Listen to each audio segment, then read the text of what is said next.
Student organization leaders and advisors and members as well are expected to think about liability and risk management in the activities that they do.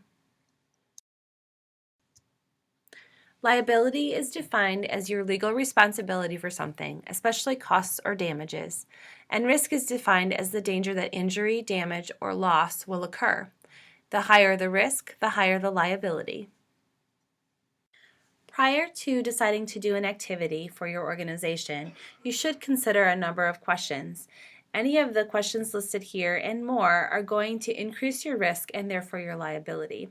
The first is if there's travel involved. Travel definitely increases the risk that something could happen.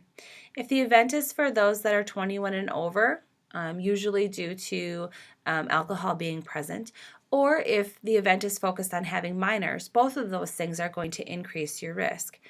The location is a safe location is also going to increase your risk and therefore liability. Considering if there are enough exits, if it's accessible to anyone who would want to attend, and if it holds enough people to meet the needs of your group. It's important to consider if there's an activity within the event that is higher risk, how you're going to manage that as well. Alcohol being served, a physical activity, those are things that would definitely increase the risk, and therefore you'd want to consider how to manage that. Anytime there are guests attending, those who are not students here at UW-Whitewater, you're increasing your risk of something happening. A special event on campus would definitely be something where there's increased risk. A special event on campus is defined as an entertainment-based event that has 70 or more people, and in that case, our policy kicks into play. So what that means is that you may have to have extra police presence there at your event, or your advisor may have to be present, or you may have to use the metal detectors or different things like that. So it's a way to manage, again, your event and reduce your risk and therefore liability. Anytime you have food handling or food preparation, you are increasing the chance of someone getting ill due to foodborne illness or choking hazards related to food, so those do increase your risks as well. Publicizing the event appropriately is something that not every group considers, but it's an important one.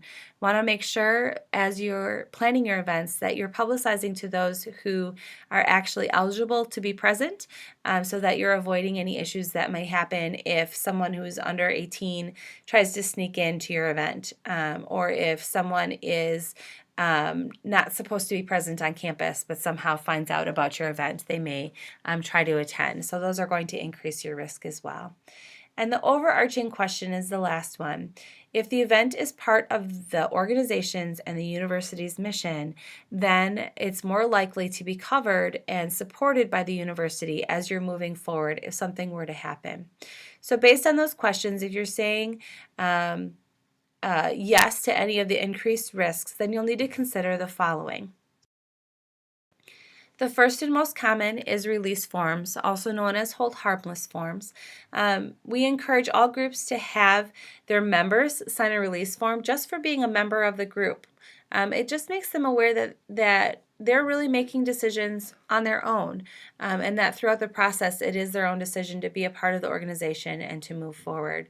And then for any activity that's outside of the normal scope of your group. So basically, if it's not a banquet, a dance, or a meeting, you should have a release form signed by the members who are participating.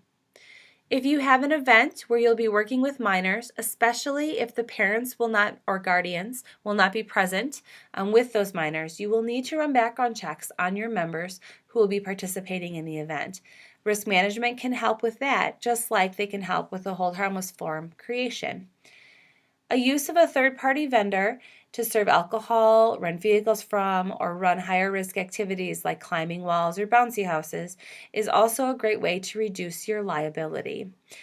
Considering special event insurance. So in cases where you have very large events or events where there is a lot of money put into it or a large amount of risk that comes from it, you may want to consider special event insurance. Consider special event insurance just like trip insurance. There's a good chance nothing's going to happen, but if something does happen, just like for trip insurance, it's a way to really cover yourselves in the case that there is a huge catastrophe that causes you to cancel the event, or there are thunderstorms and you're not able to run the event, or the electricity runs out, or any of those wonderful, terrible things that we never want to happen, but we have to imagine and plan for as we're looking at the events that we do. And then the last piece, make certain that your actions are in compliance with your organization's risk management policy. If you're part of a national or international organization, you probably have a risk management policy you should be following in addition to what the campus expects. If you're local, probably not the case, but you could consider making one for yourself if you think that would be helpful to your group. Obviously, no one expects organizations or their members and officers to understand all the ins and outs of liability and risk. And so you have resources at your disposal. The first is the Risk Management and Safety Office. Our risk manager on campus is Lance Frederick, and he can be reached at the phone number and email posted here. Our office, Career and Leadership Development, also supports and plans a number of events, many of which have some risks associated with them. And so we have some experience at figuring out how to go about reducing liability and managing your risk throughout all of your events.